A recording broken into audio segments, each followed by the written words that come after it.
Alright, I know I'm a little late to the best games of 2024, what I played in 2024, by like 2 weeks, but that's okay. But I played a lot of games in 2024, and these are some that I feel that stood out to me the most. With that out of the way, let me get into some of my favorite games that I played in 2024. And also keep in mind, these are not exclusively games that came out in 2024. Most of them aren't. I think only 2 of them are.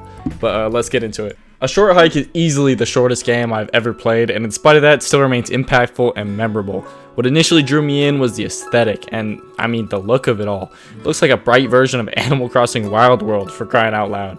But when I was finally able to play the game for myself, I easily was able to notice it had so much more than just a cool appearance.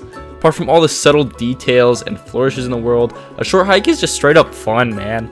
The movement is brilliant, with your main source of exploration being flapping your wings and gliding around this and climbing around this awesome island.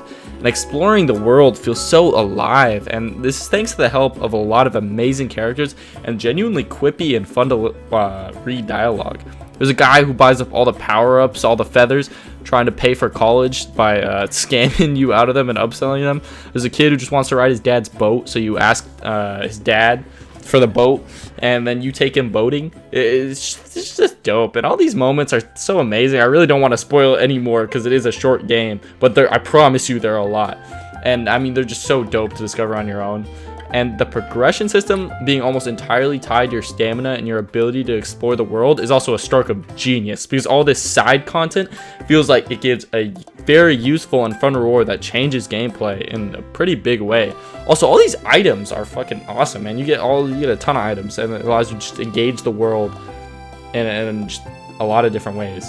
However, one of my only gripes with this game is how short it is. I know it's called A Short Hike, man, but I just wish I was there for longer. But I mean, I still completely enjoyed my time with this game, and I'm very happy with like the $8 I spent on it for a solid 3 hours of just pure video game, to be honest. I might even go back and 100% it. I don't know. Playing some of it for this video made me think about going back. But I highly recommend. It is a great time. And man, the soundtrack on this game is fucking awesome. You just gotta listen to it and play the game. Just play the game. Soundtrack's awesome too. Okay. Alright, for the next game on my list, I got Balatro. Now, I mean, Balatro definitely took the gaming world by storm toward the end of 2024 with all of its nominations and shit. And I'm here to be the millionth person to say and claim that Balatro is indeed peak. There really isn't much to say, I feel, that hasn't already been said. I mean, the game design and addictiveness is almost on par with Tetris, man, in how endless and satisfying it feels. Releasing your first game and having people compare it to Tetris for its longevity and replayability is an insane accomplishment. Hats off to the fucking developer, man. This shit is insane. But man, what really cements this game for me is all the flourishes, man. Like the casino jingles, beeps and boops, selecting the cards, all the sound effects, seeing them all go back into the deck with those sound effects. All of these little touches add up. And I mean, the real thing for me is the fucking music, man. Oh my gosh, it's one soundtrack, it's one song, but it's just insane. It's so good. Play Balatro, you'll get into it. It's a great roguelike. Okay, now we got Persona 3 Reload, the last modern Persona game I played. And what can I say? I mean, I discovered the franchise in 2023 with Persona 5, and I was just hooked from there. And when I found out Persona 3 was getting a remake in early 2024, you know I was hyped to play it. And I mean, what can I say? It's Persona. The presentation is peak as always. These menus and music, man, oh my gosh, they look so good. And the combat flowed really nicely with these dope-ass animations, man. What can I say? Gosh, Persona combat's just always dope. These Theurgy abilities, these special attacks, they were broken too, but they were really fun to use. And honestly, I'd say this is one of the more difficult Persona games, bar the end game when I killed the Reaper and got to level 99 and the final boss was a pushover. That was kind of lame.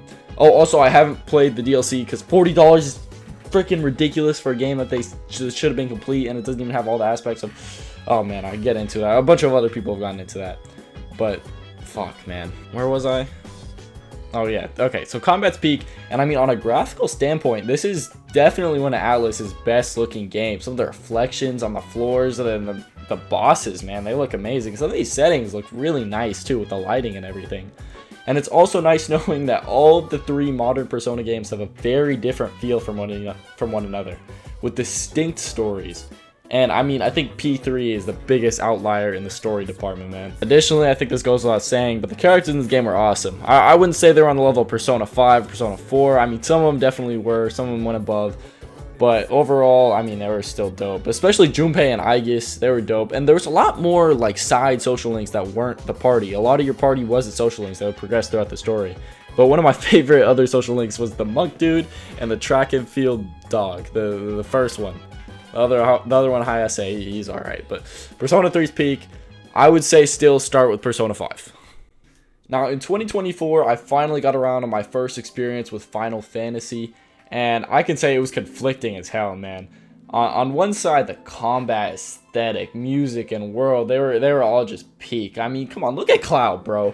He has a fucking Barret. He has a fucking gun for a hand, bro. How is this not big ass Buster Sword? Come on, these are awesome. I got Cloud's amiibo before I even played Final Fantasy VII from Smash. That's how cool he was. The music is also top notch in this game. There's a theme with most of these games on my list. All of them have peak music. But the combat is also silky in this game. The combination of turn-based and action felt very natural, and as someone who's primarily played turn-based RPGs, it felt very unique and refreshing, and I feel like it was barely just scratched on the surface of the potential. And I'm assuming they expand on it a lot in Rebirth. I've heard a lot about it, and I'm just waiting for the PC port, man. I already have it. I'm just waiting. It comes out like next week. I'm excited, man.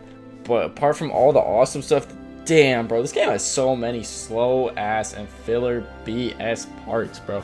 The amount of times where you would do something awesome, like a motorcycle fight, and immediately be followed by the dumbest, most basic RPG side quest bullshit, bro.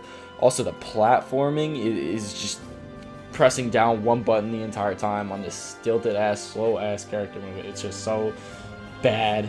And some of the parts also didn't align very well with the scope of the game, story-wise, with what was happening in the gameplay. Like, you're infiltrating the main bad guy villain, it's the end of the game, and, you know, this building's on high alert, and they only send, like, 10 guards at you, and then you clear them in this most cartoony way, bro, and in a part of the story that feels like it should not be cartoony. I don't know, man. But, I mean, looking back, I mainly remember the awesome parts, while still being a little bit salted by some of the filler bullshit. But I'm excited for Rebirth. Rebirth looks like it improves on a lot, and I'm excited for the open world, man. Give me a week, I might make a video on it. Yeah, that's about it for Final Fantasy VII. And for my Game of the Year 2024, I gotta say it was Metaphor ReFantazio. I have so much to say about this game, but I'll keep it somewhat short in the interest of possibly making a full standalone video on just this game. But I mean, come on, man. This was made by Atlus in the similar vein of Persona and the Shin Megami Tensei series. It plays very much like a Persona game with a calendar system. But I gotta say, it feels very expanded upon. It does, like, on the surface, it doesn't seem like do much, but it feels very different with travel being tied to time. You have to play it. It feels like a really nice expansion. And additionally, the world of this game is awesome. The setting in Metaphor ReFantazio is a high fantasy, like, race for the throne, trying to become king.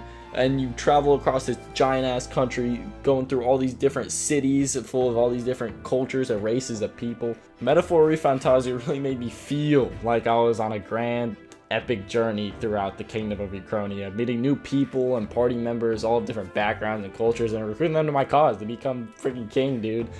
And this game is also full of so many hard-hitting themes that I feel like I really can't do justice in this video with nuance, because it tackles things like racism and just trying to live as one, class divide, social divide, idea of how fantasy can shape reality, and that's only scratching the surface, man. But there are so many thought-provoking moments and ideas in this game that I found were tackled with incredible nuance, and more so than any other game I feel like I played. This game really tries to say something, especially about religious and that's a huge part of the game. About faith and stuff. It has a lot to say, and I feel like it's really hard to capture it in what I'm doing right now. There are a lot of videos tackling all that, but I mean, additionally, the turn-based combat is awesome. The action system flows amazingly well, with my favorite addition being the ability to pass a character's turn if you don't want to use it, and it only reduces the turn by half, so you still get an action. It's a brilliant addition that allows me to buff up my strongest guys, skip certain guys, and just do so much damage a single hit after buffing and debuffing it. It just feels dope seeing these big ass numbers. And the art direction, man, in Metaphor is so good. With all these effects making me feel like I'm like inside a storybook with a narrator. And this map looks dope. I love traveling around this map. And man, don't even get me started about the characters, bro. They're completely on par and even surpass some Persona casts for me, with almost all their stories and social links dealing with heavy yet understandable struggles. Stroll and Heisme were fucking goats, bro. And to be honest, I wish there were just more character moments with when I had the full team. I felt like toward the end, they didn't give as much development towards the latter characters. Just because they felt so short. That's some complaints I got with the game. You know, end feels kind of rushed at times, but I mean, still, I loved almost all of these characters, man. Especially the villain, man. The villain, it's nice having just a big bad guy present throughout the whole story. And man, this guy is really sinister. Probably one of my favorite video game villains, especially with design of all time, to be honest. Overall, there are so many different factors that go into why Metaphor is now one of my favorite games ever, but I think that might have to wait for another video or else I might gush too long. But man, this game really is just peak, and I just highly recommend it if you like turn-based RPGs or Persona at all. It is awesome. But yeah, that about sums up the highlights of what I played this year, and I played a lot more than just these 5 games, and I'm planning to talk about those games sometime in the future. But I hope you guys enjoyed it, and if you made it this far, thank you very much for watching, and consider subscribing. Hey, I'll catch y'all later. Peace.